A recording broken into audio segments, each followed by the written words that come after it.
साथियों, सबको जय भारत, लाल सलाम। जय भारत का मतलब जय चारवाक, जय बुद्ध, जय महात्मा बसवण्णा, जय ज्योति, जय सावित्री, जय शिवराय, जय जिजाऊ, जय भीम, जय लहुजी, जय अण्णा, जय संत सेवालाल महाराज, जय मल्हार, जय क्रांति, जय बिरसा। शोषित और वंचितों के मानव मुक्ति के लड़ाई में जिन जिन महामानवों ने अपना योगदान दिया है, उन सभी महामानव को मैं प्रथमतः प्रणाम करता हूँ और सबको जय भारत, लाल सलाम। आज का विषय लेकर YouTube पे मैं इसलिए आया हूँ क्योंकि पूरे देश भर में अनुसूचित जाति आरक्षण वर्गीकरण के विषय को लेकर संघर्ष जारी है और ये संघर्ष महाराष्ट्र, आंध्र प्रदेश, अभी तेलंगाना, पंजाब, हरियाणा, कर्नाटका, आगे चलकर मध्य प्रदेश और उत्तर प्रदेश, बिहार, देश के सभी राज्यों में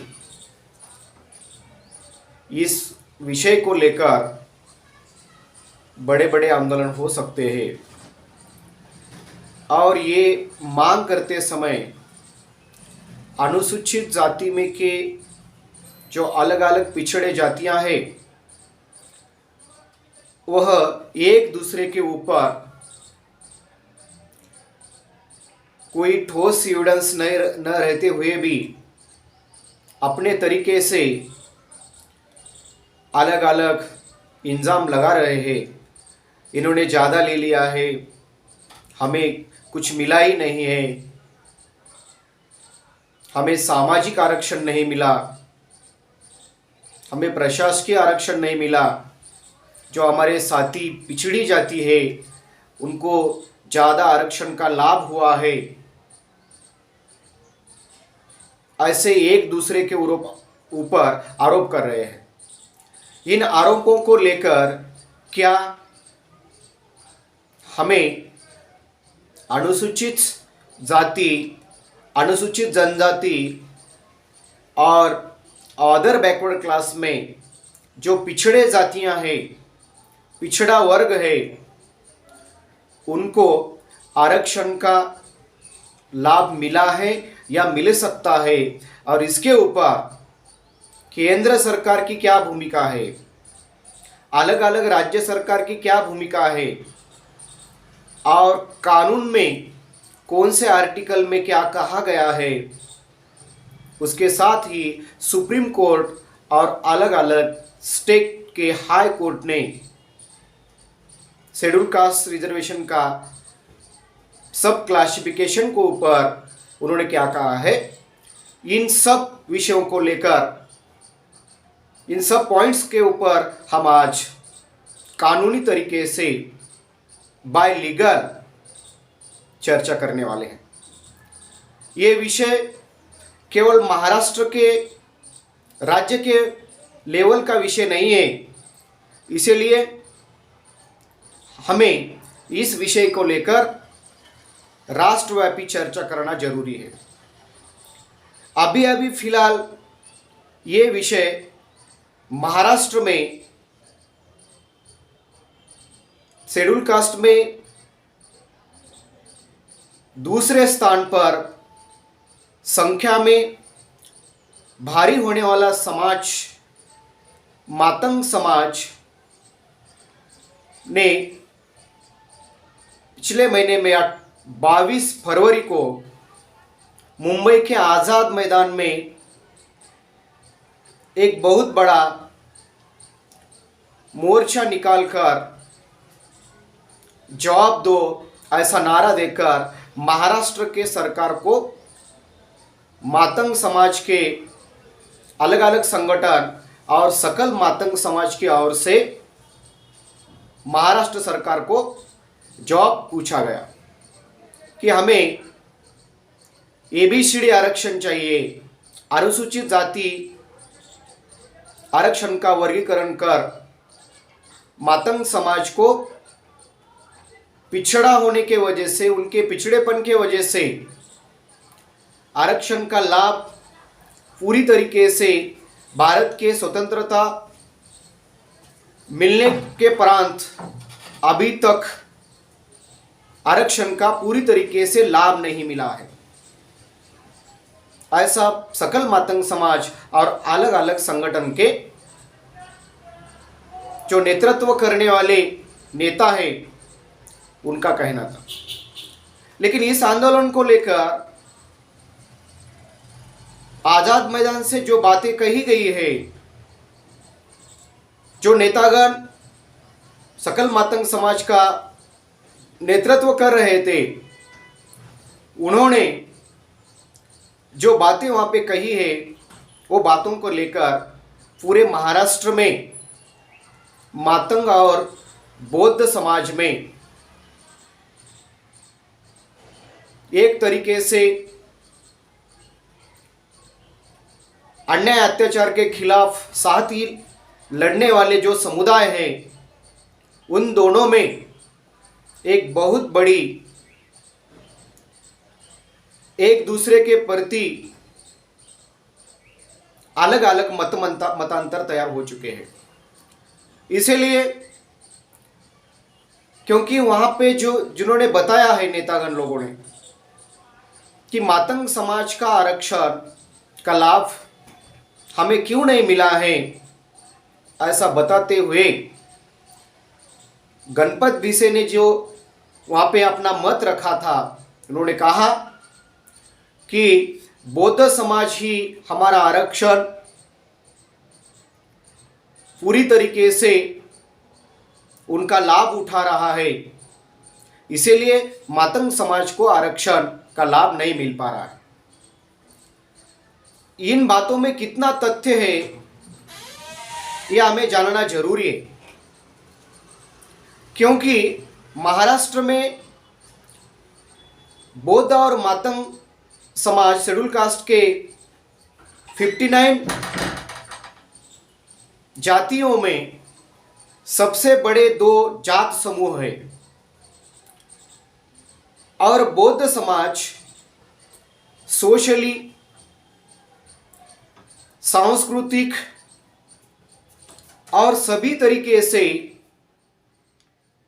संगठित होने के वजह से शिक्षा का जो प्रमाण है मातंग समाज के तुलना में बौद्ध समाज में वो ज़्यादा होने के वजह से प्रशासकीय नौकरी में, निमशासकीय नौकरी में और एजुकेशन में बौद्ध समाज के उम्मीदवार संख्या में पात्र है मातंग समाज के उम्मीदवार के तुलना में। इसलिए पात्र उम्मीदवार होने के वजह से प्रशासन में जो महाराष्ट्र पब्लिक सर्विस कमीशन है, सेमी गवर्नमेंट अलग अलग इंस्टीट्यूट है, गवर्नमेंट इंस्टीट्यूट है, सभी जगह शिक्षा और नौकरी में बौद्ध समाज संख्या में भारी है। इस बात को हम नकार नहीं दे सकते।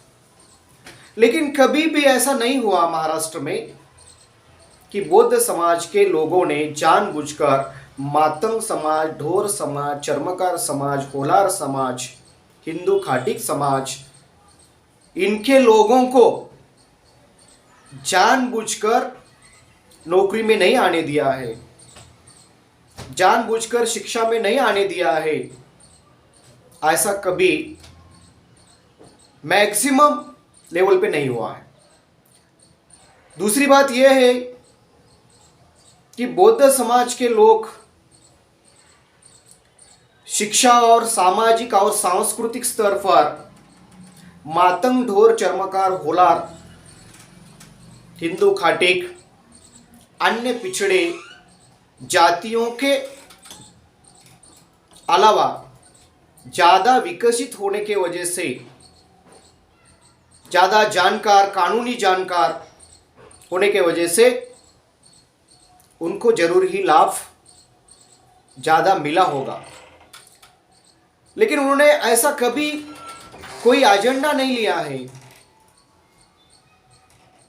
कि ये लाभ केवल और केवल बौद्ध समाज को ही मिले, मातंग को ना मिले, ढोर को ना मिले, चर्मकार को ना मिले, हिंदू खाटिक को ना मिले। इस तरीके का कोई भी आंदोलन, कोई भी कॉन्फ्रेंस, कोई भी मीटिंग महाराष्ट्र में हुई ऐसा मुझे नहीं लगता।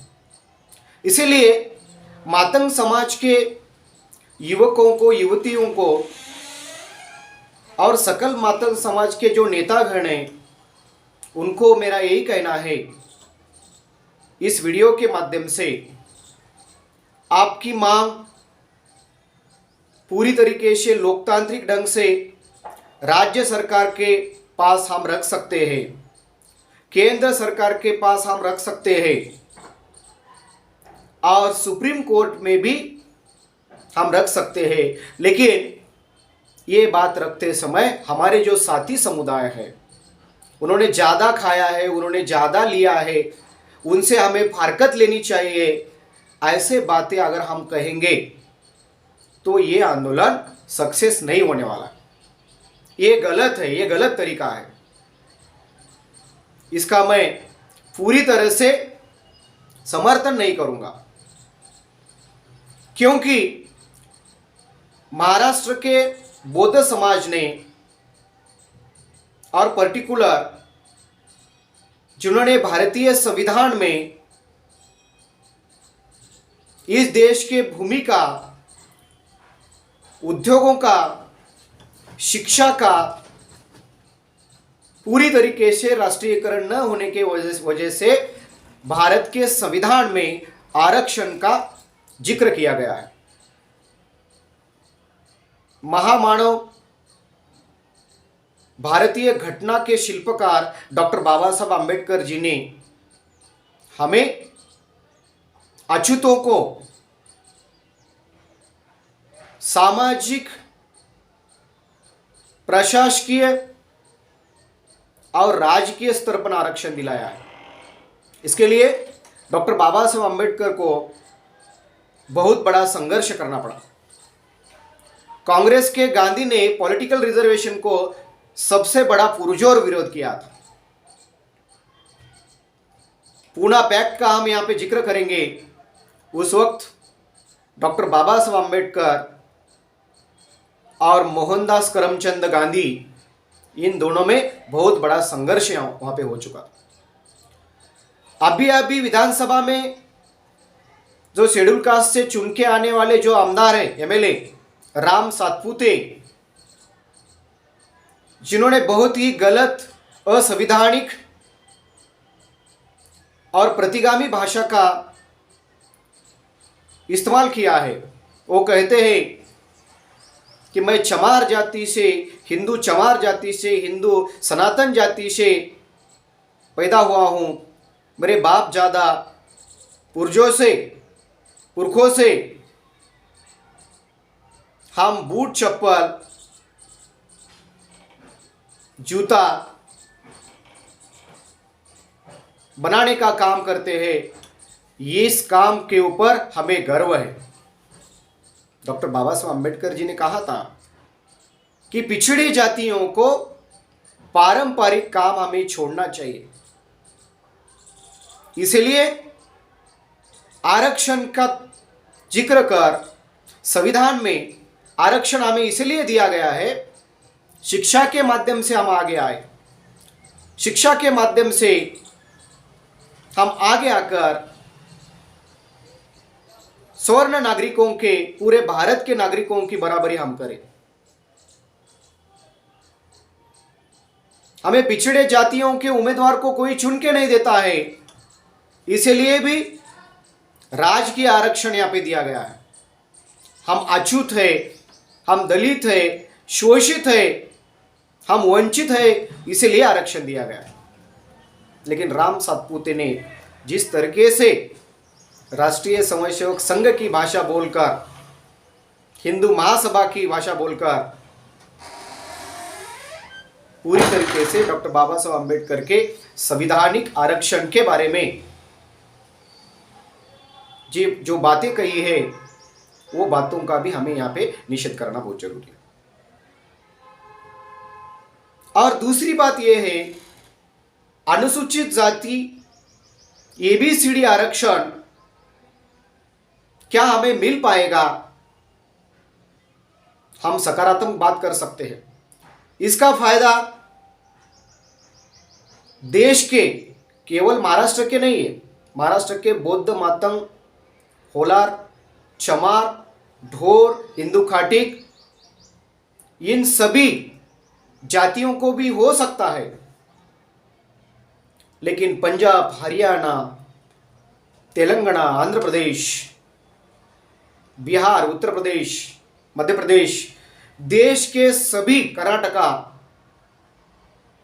सभी भागों में विभाजित हुए वाले अनुसूचित जाति के अलग अलग पिछड़े जातियों को भी जस्टिस मिल सकता है। ये बात सबसे पहले पूरे देश में जिन्होंने शुरू की है, वह व्यक्ति पहले के आंध्र प्रदेश, अभी के तेलंगाना से है, जिनका नाम है मंदाकृष्ण मादिगा। मंदाकृष्ण मादिगा ने 22 फरवरी को मुंबई के मातंग समाज के जवाब दो आंदोलन में जो भाषण किया है, वो कंप्लीटली डॉक्यूमेंट्री और लीगल स्पीच उन्होंने दिया है। उन्होंने ये कहा है, उसमें से कई बातों का यहां पे मैं जिक्र करूंगा। उन्होंने कहा है कि महाराष्ट्र में बीजेपी और शिवसेना अलायंस का सरकार है, पूरी तरीके से उनको बहुमत है महाराष्ट्र के विधानसभा में। वो बीजेपी और अलायंस की सरकार अगर वो चाहती है तो महाराष्ट्र में अनुसूचित जाति का एबीसीडी वर्गीकरण का बिल ला सकती है। यह संवैधानिक हो सकता है। बिल लाने का पूरा अधिकार, बहुमत बीजेपी और शिवसेना के पास होने की वजह से, शिवसेना बोले तो उद्धव ठाकरे की शिवसेना नहीं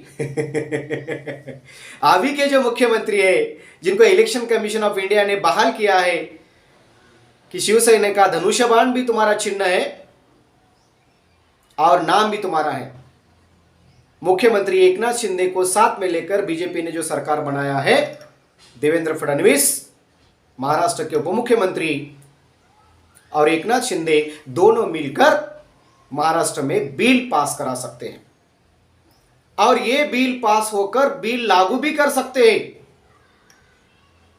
और ऐसा हमने महाराष्ट्र में बिल पास किया है, बिल लागू किया है, ये मैसेज केंद्र सरकार को दे सकते हैं। और मादिगा ने आगे भी कहा है कि केंद्र सरकार में भी भारतीय जनता पार्टी का पूरा बहुमत है। बहुमत होने के वजह से वहां पे भी महाराष्ट्र सरकार के बिल को मद्देनजर रखते हुए, रेफरेंस लेते हुए, केंद्र में भी बीजेपी की सरकार, एनडीए की सरकार, नेशनल डेमोक्रेटिक अलायंस की सरकार, जिसमें बीजेपी के सबसे ज्यादा खासदार है, वो संसद में, लोकसभा में ये बिल ला सकते हैं और बिल पास करा सकते हैं। बिल पास करने का पूरा अधिकार उनको है। तो ये महाराष्ट्र के विधानसभा में बिल पास हो सकता है और देश के संसद में भी ये बिल पास हो सकता है, ऐसा विश्वास अनुसूचित जाति आरक्षण वर्गीकरण के जो लीडर है, जो नेता है, जो कार्यकर्ता है, मंदाकृष्ण मादिगा, उन्होंने बताया। इतने विश्वास के साथ उन्होंने ऐसी बात क्यों रखी वहां पे? क्योंकि उनको ही बताया गया था, बीजेपी के जो बड़े लीडर है, एबीसी आरक्षण वर्गीकरण के जनक कौन है, कहां से ये मुद्दा आया है? भारतीय जनता पार्टी की ओर से ही ये मुद्दा आया है। मंदाकृष्ण मादिगा पहले भारतीय जनता पार्टी के साथ पार्टी के सदस्य बोल के नहीं, एक अलग संगठन बोल के काम करते थे, जो आरक्षण वर्गीकरण का काम करते थे। किन लोगों के मार्गदर्शन के ऊपर उनका काम चलता था? वेंकैया नायडू, राजनाथ सिंह, अमित शाह और नरेंद्र मोदी। वेंकैया नायडू और राजनाथ सिंह, इनके पूरे मार्गदर्शन में आंध्र प्रदेश में मंदाकृष्ण मादिगा ये काम करते थे। पूरे 25-30 साल काम करने के बाद केंद्र में पहली बार भारतीय जनता पार्टी की सरकार बहुमत से वहां पे आई। मंदाकृष्ण मादिगा को लगा कि अब 100% भारतीय जनता पार्टी की सरकार आ गई है, हमारे राजनाथ सिंह सरकार में है, वेंकैया नायडू सरकार में है, नरेंद्र मोदी जी सरकार में है और अमित शाह भाई भी सरकार में है। वो सब मिलकर अभी अनुसूचित जाति तेलंगाना, आंध्र प्रदेश और तेलंगाना